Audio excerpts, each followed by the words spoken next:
வணக்கம் எல்லாருக்கும். ஒரு ரிலாக்ஸ்டான ஈவினிங் vlog. பாப்பா வந்துட்டு ஊரில் இருக்காங்க ஒரு 2 டேஸ்க்கு. நாங்கள் வந்துட்டு வீட்டுக்கு வந்துட்டோம். அத்தை வந்து நான் பார்த்துக்கிறேன் 2 நாள் கழித்து வந்து கூட்டிகிட்டு போங்கன்னு சொன்னாங்க. ஸோ அதனால் கொஞ்சம் ரிலாக்ஸ்டாக இருக்குது 2 நாள். ஆக்சுவலாக நான் பெருசாக எந்த வேலையும் பண்ணலை, கொஞ்சம் வந்து நான் ரிலாக்ஸ் பண்ணிக்கிட்டேன். எனக்கு வந்துட்டு தனியாக இருக்கிறது வந்து ரொம்ப பிடிக்கும் கம்பேரிட்டிவாக. ஸோ மேரேஜ் பேபி ஆனதுக்கப்புறம் அந்த ஒரு ஸ்பேஸே எனக்கு கிடையாது. இந்த 2 நாள் வந்துட்டு எனக்கு ரொம்ப ரிலாக்ஸாக இருந்துச்சு. தனியாக இருக்கிறது வந்து எனக்கு ரொம்பவே பிடிக்கும். ஸோ அதனால் இப்போ தான் வந்துட்டு பிளான்ஸ்க்கு வந்துட்டு ஒரு இடம் கிடச்சிருக்கு வீட்டில். அங்கே எங்கேன்னு மாற்றி வச்சுட்ருந்தேன். இந்த ரோஸ் செடி தான் இப்படி காஞ்சிருந்தது தான் நல்லா தெளிஞ்சு வந்துருச்சு. வெளியில் எடுத்து வைக்கவும் இப்போ வந்துட்டு அதை ரீபாட் பண்ணி வைக்கணும். ஓரளவுக்கு எல்லாம் செட் ஆகிருக்கு. இந்த செடி மட்டும்தான் செட் ஆகாமல் காலையில் வந்துட்டு காஞ்சி போயிடுது, சாயங்காலம் ஆனால் வந்துட்டு நல்லா பூக்குது. அதனால் இதை வந்து எடுத்துடலாமான்ட்டு ஒரே கன்ஃபியூஷனில் இருக்கேன். இந்த செடியுமே வந்துட்டு பக்கத்தில் ஒரு தம்பி கொடுத்தான், அதுவுமே வந்து நல்லா 2-3 செடி கூட வந்துருச்சு.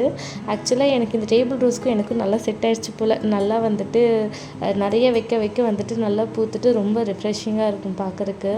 அதெல்லாம் பார்த்துட்டு கொஞ்சம் தண்ணியெல்லாம் தெளித்து அதை கொஞ்சம் ரெடி பண்ணி விட்டுட்டு நான் வந்து ட்ரெஸ்ஸிங் ஏரியா வந்து ரெடி பண்ணலான்னு வந்துட்டேன். ஆக்சுவலாக இது 2 BHK வீடு. ஒரு ரூம் வந்துட்டு பெருசாக இருக்கும், அதை மாஸ்டர் பெட்ரூமாக யூஸ் பண்ணுறேன். வந்துட்டு கொஞ்சம் சின்னதாக இருக்கும், அதனால் அதை அயன் பண்ணிவிட்டு மற்றபடி பீரோ அதெல்லாம் அங்கே வச்சுக்கிறோம். ஆக்சுவலாக வந்துட்டு நான் வந்து ரொம்ப மேக்கப்போ இல்லை ஸ்கின் கேர் பர்சனும் கிடையாது. ரொம்ப மினிமலான மேக்கப் தான், சும்மா பேசிக்காக தான் பண்ணிக்குவேன். காலேஜில் இருந்து 2019 அப்போ தான் வந்துட்டு இந்த ஸ்கின் கேர் அப்படிங்கிற கான்செப்டே வந்துட்டு வெளியில் தெரிய ஆரம்பிச்சிது.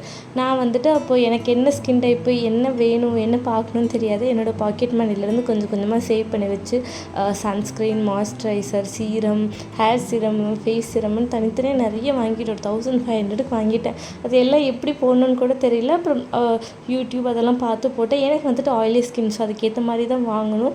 ஆக்சுவலாக நமக்கு நீட் இருக்க மாய்ஸ்சரைசர்லாம் ட்ரை ஸ்கின்னுக்கு தான் மோஸ்ட்லி யூஸ் பண்ணுவாங்க. ஸோ அதெல்லாம் எனக்கு ரொம்ப ஆயிலி ஸ்கின், அதெல்லாம் போட்டுட்டு எனக்கு இதை ஒத்துக்காமல் போயிடுச்சு. அதாவது ஸ்கின் மாதிரி ஏதாவது புண்ணும் அந்த மாதிரி வரல, பட் எனக்கு வந்துட்டு ரொம்ப ஆயிலியாக எதுவுமே வந்துட்டு ஸ்டே ஆகலை. ஸோ அதனால் அதெல்லாம் அப்போவே தூக்கி போட்டுட்டு எப்பவும் போல் நான் ஒரு ஜென்ரலாக ஒரு ஃபேர்னஸ் க்ரீம் யூஸ் பண்ணுவேன். அப்புறம் மேலே வந்துட்டு டச்சப்க்கு வந்துட்டு பவுடர் யூஸ் பண்ணிக்குவேன். அது வந்து நிறைய எக்ஸ்பெரிமெண்ட் பண்ணுவேன், அது பண்ணலாம் இது பண்ணலாம்னு சொல்லிட்டு அவ்வளோதான். ஸோ அதை தான் வந்துட்டு திருப்பி ஃபாலோ பண்ண ஆரம்பிச்சிட்டேன். இப்போ வந்துட்டு திருப்பி கிளம்ஸி ஆயிடுச்சு. பாப்பாவுக்கு வந்துட்டு அதிகமாக தேவைப்படாது, எனக்கு தான் வந்துட்டு சும்மா பேசிக்கானதாக இருக்கும். ரொம்ப மினிமல் ஆக்கிட்டேன். பாப்பா வந்ததுக்கப்புறமா ரெடி ஆகிறது வந்து அதிகமாக கிடையாதுல்ல. காலேஜ் படிக்கிறப்ப தான் டெய்லி ரெடி ஆகும், இல்லை எங்கேயாவது போகணும் அப்படின்னா. இப்போ வந்துட்டு ரொம்ப ரேர் தான் நான் ரெடி ஆகிறது. ஸோ அதனால் எல்லாமே ரொம்ப மினிமல் பண்ணிட்டேன். இந்த குட்டி பீரோக்கு மேலே தான் வந்து வச்சுருந்தேன் எல்லாத்தையும். அதெல்லாம் எடுத்துகிட்டு திருப்பி ரீஅரேஞ்ச் பண்ணி வைக்கலான்னு சொல்லிட்டு இந்த 2 ஸ்டாண்டுமே வந்துட்டு 3 ஸ்டாண்ட் ஆக்சுவலாக சோப் ஹோல்டரோடு சேர்த்து வரும். அதை வந்து பாத்ரூம் யூஸ் பண்ணிக்கலாம். இதை வந்துட்டு நம்ம இங்கே வந்து ரெடியாகிறதுக்கு வச்சுக்கலாம்னு சொல்லிட்டு 2 மட்டும் எடுத்து சைஸ் எங்கே வைக்கணும் அப்படின்னு சொல்லி பார்த்து எடுத்து வச்சுட்டு இருந்தேன். ரொம்ப வந்துட்டு எல்லாமே கம்மி பண்ணிட்டேன். தேவைன்னா ஒன்று மட்டும்தான் அப்படின்னு சொல்லிட்டு இந்த ஸ்டிக்கர் போட்டுமே இப்போ ரீசெண்டாக 2 மந்த்ஸாக தான் வைக்கிறேன். அவர் சொல்லி தான் வைக்கிறேன், இந்த மாதிரி சிவப்பு கலர் போட்டுவே அப்படின்னு சொன்னார். அதுலேருந்து தான் வைக்கிறேன். இல்லைன்னா ஐலைனரில் தான் சொல்லி வச்சிட்ருப்பேன். அது வந்து வேர்த்துச்சுன்னா அழுதுணும், நமக்கே ஆயிலி ஸ்கின்னாக. ஸோ அதனால் அது அப்படியே போயிடும். போட்டு மோஸ்ட்லி எனக்கு தெரியல இருக்காது. இப்போ தான் ஓரளவுக்கு எல்லாம் வந்து ஸ்டே ஆகுது.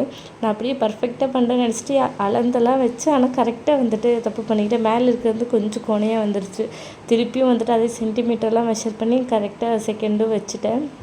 ஏன்னா ஏதாவது 1, 2 எடுக்கிறப்ப எல்லாத்தையும் எடுத்து கீழே வச்சு மேலே வச்சு அதனால் ரொம்ப கசகசா ஆயிரும்னு சொல்லிட்டு ரொம்ப மினிமலாக கைக்கு என்ன தேடணுமோ அது கண்ணு முன்னாடி இருக்கணும்னு சொல்லிட்டு இந்த 2 இதுவும் செட்டப் பண்ணி வச்சுட்டேன். அப்புறம் மெயினாக இது வந்து பாப்பாவோட கைக்கு எட்டாமல் இருக்குது. ஸோ அதனால் ஓரளவுக்கு எல்லாம் வந்து உயிர் பழைக்கும். ஏதாவது எடுத்துகிட்டு வச்சுட்டேன்னா கண்டிப்பாக அது போயிடும். நிறைய ஐலைனர் உடச்சிருவாங்க, இல்லைனா லிப்ஸ்டிக்கை கீழே போட்டு தேய்ச்சிருவாங்க. அது மாதிரி ஏதாவது நிறைய நடந்துகிட்டே இருக்கும். இப்போ ஓரளவு கொஞ்சம் அப்படியே பாதுகாப்பாக இருக்குது. அதெல்லாம் இந்த பீரோக்கு மேலே தானே வச்சுருந்தேன். ஸோ அது கொஞ்சம் எம்டியாக இருக்க மாதிரி இருந்துச்சு. இந்த பாட் வந்துட்டு ஊருக்கு போயிருந்தப்போ வாங்கிட்டு வந்திருந்தேன். இந்த சின்ன பிளான்டர்ஸ், அதில் வந்து மணி பிளான்ட் எடுத்து வச்சுட்டேன். இது மட்டும் கொஞ்சம் எம்டியாக இருக்க மாதிரி இருந்துச்சு. சரி அப்படின்னு சொல்லிட்டு இன்னொன்று இருந்துச்சு கிளாஸ் பாட்டில், அதுலேயும் வந்துட்டு பிளான்ஸ் ஆல்ரெடி ப்ரொபகேஷனுக்கு வச்சுருந்தேன். அதை எடுத்து அப்படியே வச்சாச்சு. எல்லாம் எடுத்து ஓஸ் பண்ணதுக்கப்புறம் தான் அந்த ஏரியாவை பார்க்குறக்கே நல்லாயிருக்கும். ரொம்ப கிளம்ஸியாக இருக்கும், லைனாக அடுக்கி வச்சுருப்பேன். அப்படி இல்லாமல் இப்போ கொஞ்சம் நல்லா இருக்குது. நான் வந்துட்டு ஒரு ரிலாக்ஸாக ஒரு காஃபி குடிச்சிட்டு இருந்தேன். கிளைமேட்டும் நல்லா இருந்துச்சு. காற்றுக்கு மேடம் இந்த டைம்லலாம் வெளியில் தான் போகணும்னு சொல்லுவாங்க. ஒரு 2 நிமிஷம் உட்காரக்கே வந்துட்டு இப்போ தான் டைம் கிடச்சிருக்கு. நாளைக்கு போய் பாப்பாவை கூட்டிகிட்டு வரணும். கூட்டிகிட்டு வந்தோன்னா திருப்பி ரெகுலரான ஒரு ரொட்டீன் வந்துடும். வீடியோவை எவ்வளோ தூரம் பார்த்துருந்தேன் கண்டிப்பாக சப்ஸ்கிரைப் பண்ணிக்கோங்க. பாய்.